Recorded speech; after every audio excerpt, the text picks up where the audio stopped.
Hi BookTube, it's Lori from Bookishly Lori. I'm here today to share with you guys my March wrap-up. I read 7 books in the month of March. March is the first month here on BookTube, so I've been on BookTube for almost a month now, about 2 weeks. This is going to be my 3rd week on BookTube. So I am pretty happy with getting 7 books done this month. That's pretty average for me. That's not the highest amount I've read, but about 5 to 7 books is what I usually read a month. And I had a pretty good reading month, I have to say. Overall, it was pretty good with everything that happened in the month of March. I at least had a really good reading month. So let's jump right in. So the first book that I read in the month of March was Allegedly by Tiffany D. Jackson. This book took me for a loop. I would describe this book as, it kind of started as a YA contemporary, like a dark, hard-hitting YA contemporary, but it really takes more of a thriller, even a horror kind of twist to it. Psychological horror, because what this book is about, it is alleged that our main character, Mary Addison, has killed a baby. And this supposed killing happened when Mary herself was very young, and she was only a child, and she supposedly killed this baby. Now, there's also a lot of race issues because Mary is the only child of a single black mom, and that she was left, the white baby was left in the care of this single black mom. And so there's some racially charged issues in this book, and it talks a lot about how that played into her case, whether just or unjust. The whole time you're reading it, you're really not sure if Mary is guilty or not guilty, because part of you, like, as you're reading, you're thinking, oh, she's not guilty. There's no way she could do something so horrible. There's something else going on. Her mom is really acting very suspicious. There's something else going on. But it is one of those books that the narrator is a little bit unreliable, and you're left with the feeling that even though you think you know what happened at the end, you're still questioning. There is no view with that resolution that, like, oh, the case is solved and you know everything. Another interesting aspect that makes it even, like, more compelling is that, so Mary is allegedly this baby murderer, and she was tried as a juvenile, and now she's just gotten out of juvie, and she's being held in a group home awaiting her adult trial. And while she's in this group home, she begins working in a nursing home, and she meets another kid who is also in a group home. They fall in love, and she actually becomes pregnant in this book. So it talks a lot about stuff that she's going through in the group home, the other girls, and how they're mistreated, and they're bullying each other, and they're fighting every night, and she's worried for the safety of her baby because some of these girls are crazy, and maybe she's crazy herself. We don't really know. So this book, like I said, it just took me for a wild ride. I was not expecting some of these twists and turns at all. I thought I was going to be like, oh, I know what this is about. I totally thought she was completely innocent. But like I said, you kind of are left with that feeling that you're just like, did she do it? Did she not do it? Like, it leaves you with, like, that unresolved feeling. So if you don't like that unresolved at the end, I would not maybe pick this book up first. But because I like that, I'm really excited to pick up a lot more of Tiffany Jackson's books. She wrote Monday's Not Coming, and she also wrote, I think it's called Letter and Rhyme. So I'm really interested in picking up some of her other titles. So that was my first read. I gave that book, and so I gave Allegedly by Tiffany D. Jackson 5 stars. And the next book that I read was actually a reread for me. It was The Gentleman's Guide to Getting Lucky, which is a small novella that falls in between A Gentleman's Guide to Vice and Virtue and A Lady's Guide to Petticoats and Piracy. So it's the 1.5 novella in the Montague Siblings series, and it focuses around our main character Monty and his relationship with Percy, following the end of the first book, and directly the events following that and where they are and kind of developing their relationship. It's really cute, really sweet. I gave it 5 stars. I loved it the first time I read it, and honestly, I just reread it because I'm so excited for the 3rd book in the Montague siblings series focusing around Adrian. I keep waiting for it. It's literally like 140 days away, the pre-order said, and I'm just like, it's coming soon. 140 days is just soon. It's soon enough, right? So I loved it. 5 stars. Great, just like when I first read it. The next book that I read was a new to me author. I have both of, she actually has 3 books out now, and I have 2 of her books, and I decided to go in publishing order. So this was her debut novel, and it is The Way I Used to Be by Amber Smith. I gave this book 5 stars. So yes, the first 3 books that I read in March were all 5 stars. It was a very good month. If you have ever read Speak by Laurie Halse Anderson, I think this would be a great book, a good pick for you. This book is what I love, my favorite genre of all time. I love hard-hitting contemporaries. I love issue-based contemporaries. I love contemporaries where there's a lot of... Sorry, you can see my ring light in this book, really. It's very shiny. I love contemporaries where it's a very serious topic and the character has a lot of room for character growth, because I love character-focused books too. So this book was really centered around that. It follows our main character, Eden. She's only 14, about to start high school, just like our main character from Speak. Very, very similar setup to Speak.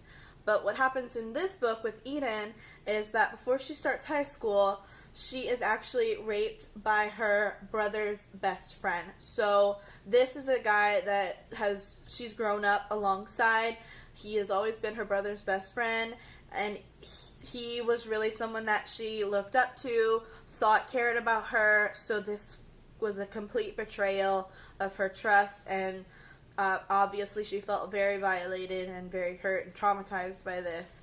So what's interesting about this book is that it shows not only how Eden reacted in the short term to this happening to her, it follows Eden throughout her 4 years of high school. So the book is actually separated from freshman, sophomore, junior, and senior year, and you get to see how Eden evolves and grows and changes and reacts to this trauma, how her relationships with her family and her friends are affected, how her relationship to herself and her body is affected. I mean, it shows a more complete package of the reaction to this trauma than I think. Speak is an amazing book. It really is. But what I think Speak lacks, that this book provides, with Speak, we only see 1 year in our main character's life following that event, and this really shows how much processing time it takes to kind of understand the trauma that she's dealt with. Because Eden doesn't tell anyone that this has happened to her. She doesn't tell her parents. She doesn't tell her brother. She doesn't tell her best friends. She doesn't tell anyone. And so you're seeing her dealing with normal high school things, like her first time falling in love and friendship drama and all of that, while also keeping this secret and dealing with this trauma completely on her own. So I absolutely adored this book. I gave it 5 stars. It was the perfect hard-hitting contemporary. Definitely watch out for trigger warnings if you need that. Obviously for sexual assault. And I would say that this book does not talk about the assault graphically at first, but it does later discuss it quite graphically, so I would just be very careful. If that is something you know you cannot handle, I would go into this cautiously or maybe avoid this read. But if you can handle it and that's something that you are okay with reading, it is a very beautiful book. and it is very well written and covers the topic very well. I think it's a really important edition. Like I said, I mean, Speak, I had to personally read Speak my freshman year of high school. I know a lot of schools teach Speak in their English classrooms, and I think this is a really important addition to books that compare to that. Alright, the next book that I read was Birthday by Meredith Russo. I had actually won this ARC on a Goodreads giveaway quite a while back. I read Meredith Russo's debut novel, If I Was Your Girl, last year. I liked it, but I didn't think there was anything like super phenomenal about it. I think I definitely appreciate the own voices representation. If you do not know, Meredith Russo is a trans woman, and she writes about trans girls growing up in high school in YA. So I think that's definitely important representation. But I do have to say I preferred this her second novel, Birthday, to If I Was Your Girl.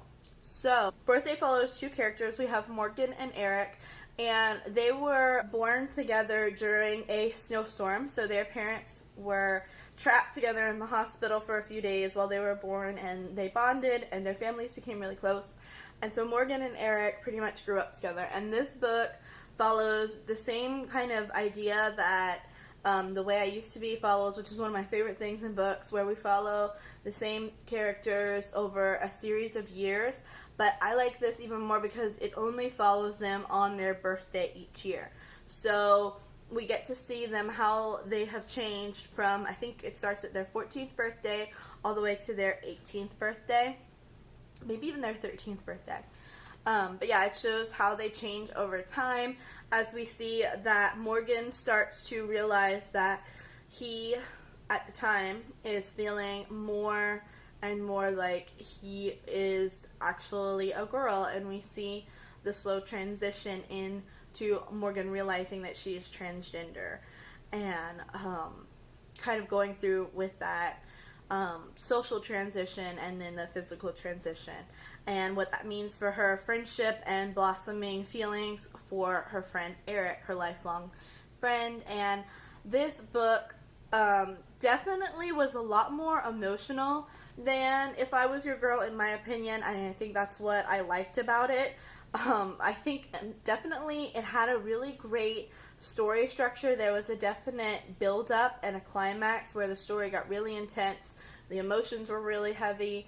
There were some really I don't want to say triggering things happening, because I wouldn't say it's triggering, but it's definitely very difficult to read about. It's definitely very you can tell the characters are in a lot of pain. Both characters go through traumatic experiences in this book, and they come out on the other side. So it definitely has a very good like climax and then resolution kind of flow to it, and I liked it. It just had a lot more emotion, I feel, than If I Was Your Girl. I think If I Was Your Girl was a really great debut and kind of showed Meredith Russo's chops for writing, but I think Birthday was definitely a strong sophomore novel. I gave this book 4 stars. It was not perfect. I think it could have had a little bit more depth, because I feel like we spent a lot of time getting to know Morgan and understanding Morgan and her family, because her mom had actually passed away, and that was another thing I really loved about this book. It deserved the 4 stars. I mean, there was a lot great about it. Really quick before I get into Eric, I did want to mention that one of my favorite tropes is in this book, which I haven't even uploaded my favorite tropes video, but spoiler alert, one of my favorite tropes is letters from the lost, meaning that there are letters or videos or anything sent to a loved one after someone has passed, that the loved one is able to still hear from them even though they have passed on. So Morgan's mom sadly died of cancer. I mean, that's not a spoiler. We know that from the beginning of the book. And Morgan's mom went ahead and wrote letters. So it was just really interesting to see some of the letters that Morgan's mom wrote and the emotional impact that had on Morgan. I love that trope for so many reasons. It just kind of, when the author does it right, it really helps move that character development along beautifully. The only thing that I do have a complaint about with this book is I feel like we did not get as much character development or as deep of a character development with Eric, and I feel like it should have been a little bit more even. We did get some, for sure, but I just feel like there wasn't as much depth put into Eric as there was with Morgan, and I think I would have preferred if it was like kind of an even split, and I felt like I really knew both of these characters, because I definitely felt a lot more for Morgan and was more interested in Morgan than I was in Eric. So again, I definitely recommend this. 4 stars, really solid book. If you're looking for something that follows the trope of like following like 2 characters for one day in a year, or like I said, Letters to the Lost, this is a really great pick. The next book that I read in March was The Witch Doesn't Burn in This One by Amanda Lovelace. Now, I had already read The Princess Saves Herself in this one the previous year, and so I continued on with this series. This is Amanda Lovelace's Women Are Some Kind of Magic poetry series, and I gave this book 3 out of 5 stars. This book was, I liked it more, I would say, than The Princess Saves Herself in this one. It definitely had a lot more grit and a lot more bite to it. It's a very fiercely feminist book, I would say. It draws a lot of inspiration from like witchcraft lore of like the Salem witch trials. If you've ever read The Crucible, I thought about that a lot while I was reading this and made a lot of connections to The Crucible. It kind of made me want to reread The Crucible in a way. But yeah, this had a lot of great like strong feminist poems, but the only thing that kept me from really loving it, I liked it, but what kept me from loving it is that I felt it got a little bit repetitive and just a little bit angry, which I feel like you can be powerful without, I don't think anger is a negative thing, and I think, you know, in certain instances with feminism, there's a need for being angry. But like some of the poems were literally just the same words repeated over and over, and I definitely understand that that's for impact and that's, you know, to make a point, but it was just a little bit too repetitive for me and too much of the same ideas repeated in different ways. And when you're looking at a collection about feminism, I did not think it was intersectional or anything that I haven't heard before or anything new that I was like, oh my goodness, this is like revolutionary, which not every poetry collection needs to be revolutionary. Modern poetry has no need to be revolutionary. At least not every poetry collection. That's not what I expect. But I just didn't, it wasn't anything that I would give 4 stars or 5 stars that I was like, oh my goodness, wow, best poetry collection ever. But I really do, I love Amanda Lovelace's writing. I think she's a strong poetry writer. And I think after reading her book and the next book that I'll talk about, because I read her next book, she's someone that has grown stronger with each poetry collection, because next book that I picked up was The Mermaid's Voice Returns in this one, and obviously I liked it because I went out and got this pretty Target edition with this pretty mermaid's tail. I ended up giving this one 4 stars. So again, very hard for me to give a poetry collection 5 stars. I have to like really love it. But again, I really liked this one a little bit more than The Witch Doesn't Burn in this one. I connected to these poems a little bit more. And this book is actually interesting because Amanda Lovelace invites 13 other poets to have guest poems in here. If you're familiar with the booktuber Jenna Claire, she has a poem in here.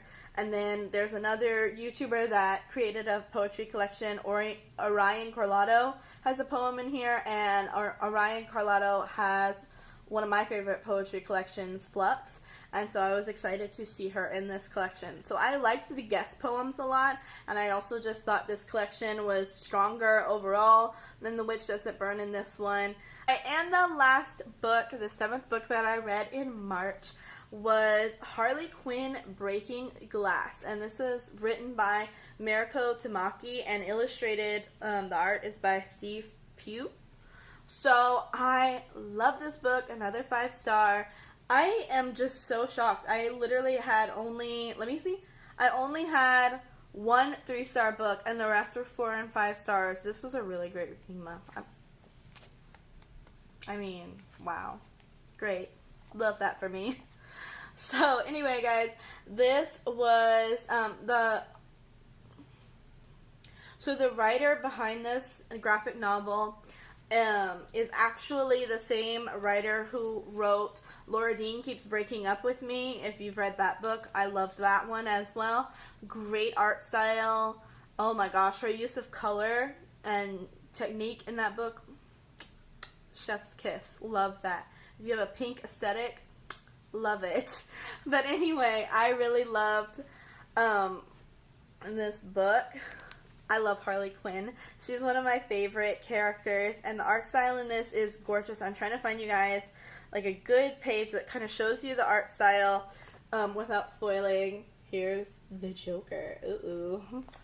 So there's the Joker in here, and we got, let me find a good one of Ivy and Harley while I'm looking. But this book is interesting because it follows a 16-year-old Harley, and she is sent to live in New York. Her mom is occupied doing something.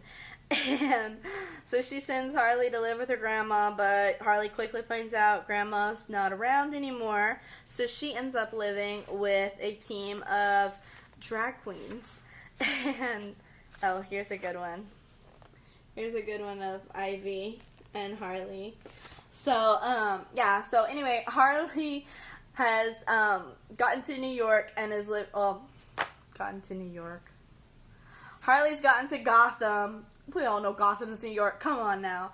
So she's gotten to Gotham, and she's met up with this drag queen mama who takes her in and kind of fosters her while she goes to Gotham High and meets Ivy, and she's kind of, by day, just a normal high school student trying to make it through, and then by night, she's, you know, gallivanting with drag queens and the Joker, and it's a fun ride.